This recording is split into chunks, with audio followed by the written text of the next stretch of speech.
শুভরাত্রি বন্ধুরা, কেমন আছো তোমরা? এই দেখো বন্ধুরা, গাঢ় করে দুধ দিয়ে চা বানিয়েছি, সঙ্গে এলাচ দিয়েছি। গন্ধ পাচ্ছ না?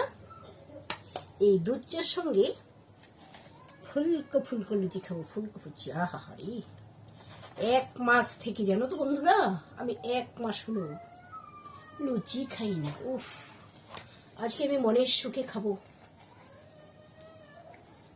ও ফাটাফাটি যা বানিয়েছি না। ও দুধ চাটার গন্ধ, এলাচ দিয়েছি। আরেকটা কথা হলো, এই যে কফি মাগটা দেখতে পাচ্ছ, এটা কিন্তু আমার পুরস্কার পাওয়া। রেডিও মিষ্টি থেকে একটা কন্টেস্টে উইনার হয়েছিলাম, সেখান থেকে দুটো আছে, একসঙ্গে দুটো কাপ, একটি কভার ভ্যালু পেয়েছিলাম, উপহারী কাপ।